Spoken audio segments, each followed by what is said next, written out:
31শে ডিসেম্বরের আগে ধূপগুড়ি মহকুমা হবে, আমি আবার আপনাদের সকলকে কথা দিয়ে যাচ্ছি। ঘোষণা করেছিলেন অভিষেক বন্দ্যোপাধ্যায়, শিলমোহর দিয়েছেন মুখ্যমন্ত্রী মমতা বন্দ্যোপাধ্যায়। ধূপগুড়ি বানারহাটের কিছুটা অঞ্চল নিয়ে সাব ডিভিশন ধূপগুড়ি হচ্ছে, এটা আজকে ডিসিশন হয়ে গেছে। ডেডলাইন ছিল 31শে ডিসেম্বর, কিন্তু সেই নির্দিষ্ট সময়সীমা শেষ হলেও ধূপগুড়িকে মহকুমায় পরিণত করার সরকারি বিজ্ঞপ্তি এখনো জারি হলো না। 2রা সেপ্টেম্বর উপনির্বাচনের প্রচারে গিয়ে ধূপগুড়িকে মহকুমা করার ডেডলাইন বেঁধে দিয়েছিলেন অভিষেক বন্দ্যোপাধ্যায়। উপনির্বাচনে জিতে বিজেপির থেকে ধূপগুড়ি ছিনিয়েও নেয় তৃণমূল। 11ই সেপ্টেম্বর নবান্নে মুখ্যমন্ত্রী ঘোষণা করেন মহকুমা হচ্ছে ধূপগুড়ি। অক্টোবরে ধূপগুড়িকে মহকুমার স্বীকৃতি দেয় রাজ্য মন্ত্রিসভা। তারপরই কার্যত উৎসবের মেজাজ ধরা পড়ে ধূপগুড়িতে। কিন্তু এখনো অবধি ধূপগুড়ি মহকুমা নিয়ে কোনো বিজ্ঞপ্তি জারি করেনি রাজ্য সরকার। আর এই নিয়ে ক্ষোভ জমা হচ্ছে ধূপগুড়ির বাসিন্দাদের একাংশের মনে।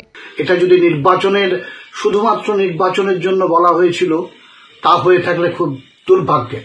আমরা আগামীকাল ধূপগুড়ি মহকুমা নাগরিক মঞ্চ বসছি, সিদ্ধান্ত নেব আগামী আন্দোলনের। এই নিয়ে রাজ্য রাজনীতিতেও নতুন করে শুরু হয়েছে জলঘোলা। আসলে এটা একটা ঘোষণা সর্বস্ব সরকার, অনেক কিছুই ঘোষণা করে, বাস্তবে রূপায়িত হয় না। যখন প্রতিশ্রুতি দিয়েছেন, দীর্ঘদিনের ওখানে মানুষের চাহিদা, মানুষের আবেগের সঙ্গে প্রতারণা না করে বাস্তবায়িত করে দিন। অভিষেক বন্দ্যোপাধ্যায় মানুষের দাবি তুলে ধরেছেন, তারই প্রতিফলন ঘটেছে। মমতা বন্দ্যোপাধ্যায় রাজ্য সরকারও সেগুলো জানিয়ে দিয়েছে, কিন্তু এই গোটা বিষয়টায় প্রশাসনিক কোনো কিছু সময় লাগছে। যত তাড়াতাড়ি সম্ভব ধূপগুড়ি হয়ে গেলে নিশ্চয়ই ভালো হতো। মানুষকে দেওয়া কথা একদম সময়সীমা বেঁধে সেটা রাখা যেত। কবে খাতায় কলমে মহকুমা হবে ধূপগুড়ি, আপাতত সেই দিকেই তাকিয়ে সেখানকার বাসিন্দারা। রাজা চট্টোপাধ্যায়, অনির্বাণ বিশ্বাস ও বিশ্বজিৎ দাসের রিপোর্ট, এবিপি আনন্দ।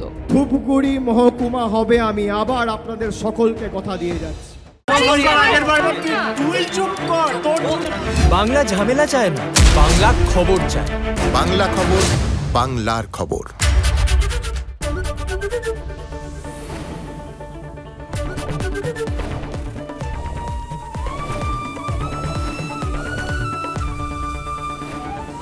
এবিপি আনন্দ, এগিয়ে থাকে, এগিয়ে রাখে।